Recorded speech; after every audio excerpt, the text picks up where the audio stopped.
pembunuhan atau dibunuh Arya Daru Pangayunan. Ternyata kondisinya tewas dengan Dengan lakban dililit menutupi muka. Kalau polisi menyimpulkan tersebut, kurang lebih disimpulkan almarhum bunuh diri kan. bunuh diri. Keluarganya nggak terima hasil penyelidikan polisian yang menyimpulkan bahwa almarhum itu meninggal karena upaya bunuh diri.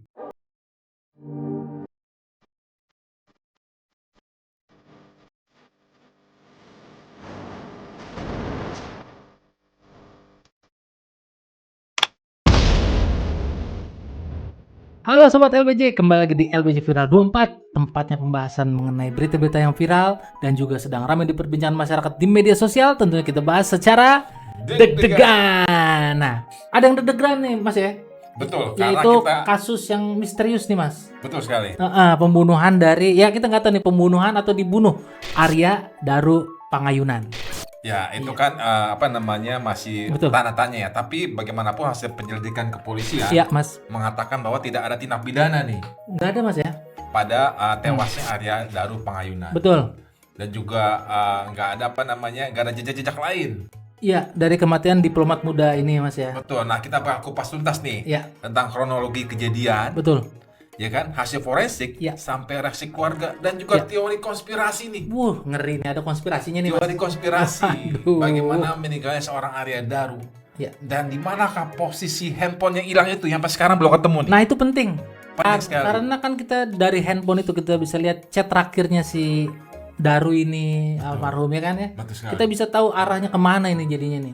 Dan bahkan dalam keterangan konversi pers, polisi sempat bilang katanya almarhum itu sempat salah WA katanya. Oh gitu Mas. Iya, Hmm. ke salah satu saksi. Iya. Tapi itu mau dibahas, nggak dibahas secara detail. Iya. Nah, supaya kita lebih tahu lagi, kita bahas dulu kronologinya nih dari Iya. awal. Ya, gimana Mas Andi? Ada kronologi yang bisa dijelaskan dulu? Nah, itu sebenarnya hari-hari yang biasa Ya. katanya. Dia kerja seperti biasa. Betul. Dia masuk pagi, berangkat jam 7 kan dari kosannya. sorry. Kan dekat tuh Iya. di Menteng Iya. ke Menlu kan, yang katanya posisinya tuh kurang lebih di dekat lapangan Banteng. Iya. Nggak nyampe 20 menit beliau udah almarhum sampai lah kira setengah 8. Terus kerja seperti biasa. Ya. Tapi sore hari beliau nih almarhum sempet nge-mall nih. Woi, sama teman-temannya Mas ya? Iya, katanya sama temennya, satu cowok satu cewek, pulang malam sekitar jam setengah 10 lah. Iya. Ada dalam CCTV dia nyetopin taksi, katanya mau ke bandara. Mau ke bandara. Tapi tiba-tiba baru jalan beberapa ratus meter, Iya. almarhum minta ngebatalin tujuan, dibelokin ke kantornya lagi, balik ke Kemlu. Balik ke kantor Kemenlu. Betul, nyampe lah katanya di Kemlu itu sekitar jam setengah 10 malam. Terus dengan bawa tas 2 nih gendong, beliau langsung naik ke rooftop lantai 12. Iya. Nah, di sanalah lama dia di sana katanya. Betul. Polisi juga dan dalam CCTV-nya udah membeberkan bagaimana keadaan almarhum saat itu kan. Betul. Sempat Kayak orang mondar-mandir ya? Iya, orang bingung ya, kayak dia mau kemana nih, bingung nih gitu kan. kayaknya sejam setengah itu waktu yang lama loh di rooftop. Iya. Kalau nggak ngapa-ngapain. Benar. Apa dia katanya ada gestur-gestur dia mau loncat gitu kan. Betul, ada indikasi dia mau bunuh diri dari atas. Menurut keterangan kepolisian kan dari kita, Iya. soalnya ada videonya dia sempat mau Di pinggir gitu ya. mengangkat badan gitu kan. Tapi ada juga teori konspirasi nih katanya. Nah, ini. Apa katanya keberadaan dia tuh lagi ngeliat-ngeliat orang yang ngikutin dia katanya dari atas. Betul. Katanya sih gitu Mas. Jadi Betul. benar, jadi ada indikasi juga almarhum ini seperti lagi dikejar-kejar orang. Makanya dia minta balik ke gedung Kementerian Luar Negeri dan dia ke rooftop untuk menghindari kejaran orang ini yang kita nggak tahu nih. Ini ada indikasi dugaan Mas ya. Terus Teori makanya konspirasi. nah iya. Nah, habis itu makanya dia ada seperti orang kebingungan. Itu dia lagi mantau, lagi ngelihat dari orang yang ngincer dia itu dari atas gedung. Begitu dicek gitu kanan kiri segala macam mondar-mandir, mungkin dia ngerasa takut kan, tapi ini ngerasa di atas tuh mungkin dia ngerasa lebih aman lah gitu. Makanya. Tapi ya ada yang bilang orang yang ngincer dia ini akhirnya nungguin di kosan. Begitu ya. Akhirnya karena merasa aman, ini almarhum nih Arya Daru ini pulang kan ke kosan Mas ya, setelah dari gedung itu Mas ya. Pulang ke kosan sekitar pukul 23.23 Betul. dan dia masuk kamar. Nah, walaupun sempat ada buang sampah Mas ya. Iya, ada CCTV-nya ya. CCTV-nya melakukan aktivitas buang sampah dulu segala macam sampai akhirnya ditemukan tewas pada pagi harinya. Iya, masalahnya ditemukannya dalam kondisi yang sangat mengenaskan. Betul, ya kan? tragis Mas ya. Dengan muka semua dililit lakban ya. Lakban warna kuning. Betul. Dengan begitu rapinya kan. Iya, iya. Dan ya mengajukan banyak pihak. Tetapi sebelumnya malamnya itu istrinya sudah curiga ya kan. Dia nggak bisa dihubungin. Oke. Makanya di dalam CCTV juga ada lihat beberapa kali Ya. CCTV di kosan. Penjaga kosan sih bolak-balik tuh katanya kan. Benar. Di depan kosannya karena istrinya minta. Benar. Supaya coba lihat suaminya lagi ngapain karena nggak bisa dihubungin. Makanya akhirnya CCTV-nya tuh bergeser Mas ya. Geser. Dari yang arahnya tadinya nggak kelihatan pintu kamar, jadi CCTV itu kelihatan pintu kamar arahnya. Ya, itu permintaan dari istri. Permintaan dari istri kepada penjaga kos. Dan setelah pagi-pagi dilihat, semua orang pasti kaget ya kan. Iya.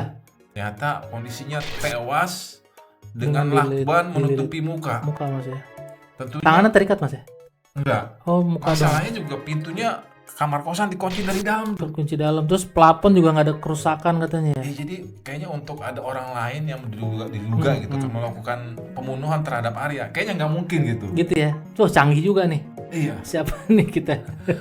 Dan kemungkinan setelah itu kan polisi melakukan namanya uji forensik kan. Betul, Mas. Terhadap jenazah almarhum nih. Ternyata setelah dilakukan uji forensik di RSCM, itu nggak ditemukan tindak pidana kekerasan. Nggak ada Mas ya di visum ya? Terhadap jenazah almarhum. Nggak ada Mas ya? Nggak ada. Sama sekali nggak ada. Jadi dia meninggalnya karena ada gangguan pernapasan katanya. Karena dililit lakban. Iya, bagaimana bisa napas? Iya, tapi apa iya orang bunuh diri dengan cara begitu ya?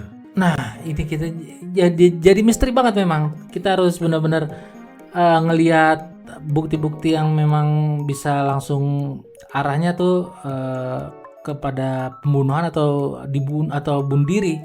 Iya, karena kan sering terjadi beberapa kasus bunuh diri ya. Ada Mas. Orang depresi kan. Ada yang gantung diri. Ada juga menembakkan diri dengan pistol. Benar. Atau mungkin dia nekat menabrakkan ke kereta api. Benar, bunuh diri. Itu kita prihatin ya. Itu tindakan yang sebenarnya di luar kewajaran. Betul. Jadi kalau ada pemirsa atau kawan-kawan yang merasa depresi akan suatu permasalahan, cerita aja Mas ya. Ceritalah kepada orang yang kira-kira bisa memberikan solusi. Benar. Psikiater, psikolog, ya betul. Jangan justru dipendem gitu Mas ya. Jadi jangan sampai pelarian-pelarian seperti kejadian-kejadian dulu. Benar. Atau ini pernah terjadi seperti yang tadi saya sebutkan. Tapi justru ini menjadi satu hal yang aneh gitu kan dalam hal tewasnya Arya. Di mana hasil forensik nggak ditemukan tindak kekerasan di tubuhnya. Benar, nggak ada Mas ya. Dan itu cara dia memang kalau polisi menyimpulkan tersebut kurang lebih disimpulkan almarhum bunuh diri kan. Bunuh diri. Tapi dengan caranya bunuh diri itu suatu cara yang nggak lazim gitu kan. Iya. Apa iya orang bunuh diri ngelakban mukanya sendiri? Wah itu sih kita nggak bisa. Rapi gitu arahnya gitu. Iya benar. Nggak bisa nggak berantakan gitu kan. Iya, dia masa pasti sesak napas dulu dong ya kan. Iya itu masa kita nggak bisa nerima akal sehat lah kalau dia bunuh diri dengan cara seperti itu. Begitu pula keluarganya. Betul. Keluarganya nggak terima hasil penyelidikan polisian yang menyimpulkan bahwa almarhum itu meninggal karena upaya bunuh diri. Nggak menerima Mas ya, menolak ya. Karena menurutnya almarhum itu adalah seorang pribadi yang riang, betul, pekerja keras dan karakternya positif gitu. Iya. Jadi nggak pernah dalam hidupnya keluarga menyimpulkan bahwa ini Arya ada hal masalah berat, pribadi-pribadi yang kompleks, betul, atau ada dendam sama orang, iya, gitu Mas ya. Ataupun ada permasalahan yang sepertinya berkepanjangan lah. Tapi walau bagaimanapun, hasil investigasi kepolisian mengungkapkan bahwa dari email-email yang ada nih, bahwa sejak tahun 2012 katanya almarhum udah pernah konseling untuk mental.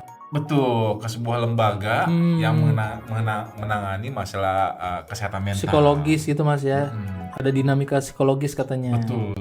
dan itu Beliau. hasil dari investigasi Iya, kepolisian. iya.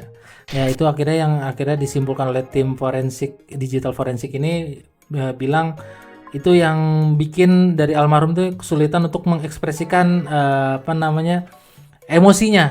Jadi dia mengambil keputusannya dengan bunuh diri, seperti itu caranya, sangat tragis memang. Begitu ya. Tapi ya lagi-lagi keluarga juga kan tadi menolak kan, kalau kata Mas Andi kan menolak dengan keputusan dari bunuh diri, dari polisi bilang itu kan. Betul. Karena masih banyak bukti-bukti yang harus diungkap. Kayak tadi handphone. Dan yang paling penting handphonenya nih, sampai sekarang belum ditemuin di mana keberadaan handphone itu kan. Masa bisa hilang sih barang bukti? Iya. Handphone. Dan tas yang dia nggak bawa itu udah ditemuin kan, tapi isinya cuma ya beberapa obat-obatan, kesehatan ya kan, terkait kesehatan beliau. Ya. Nah, Mas Andi, jadi itu sebenarnya memang handphonenya kenapa bisa hilang ya? Nah itu dia. Polisi juga sampai sekarang belum bisa menemukan. Yang ditemuin malah handphone yang lama kan, yang katanya sejak tahun 2019 udah nggak dipakai. Tapi ada sebuah teori konspirasi nih. Waduh. Dari namanya National Security Agency. Wah, yang beredar di sosial media, yang katanya ini beliau almarhum diduga kuat dibunuh karena aktivitas beliau sebagai seorang diplomat yang sedang mengurus tentang human trafficking di Amerika Latin. Oh gitu ya. Jadi dia mungkin mengetahui rahasia atau sistematis dari perdagangan manusia yang di Amerika itu, Mas, Amerika Latin. Bisa jadi itu menurut kabar yang beredar di sosial media. Sekali lagi hasil penyelidikan kepolisian mengatakan bahwa tidak ada indikasi ke sana. Itu namanya disebut bola liar ya kan. Bola liar. Balik lagi gimana asumsi kita? Percaya kepada institusi kepolisian? Benar. Atau kepada sosial media gitu kan? Tapi hasil penyelidikan sosial media, penyelidikan kepolisian menyimpulkan bahwa ya nggak ada keterlibatan pihak lain. Nggak ada, Mas ya. Ya memang masih menjadi rahasia dan sekarang masih bergulir ya.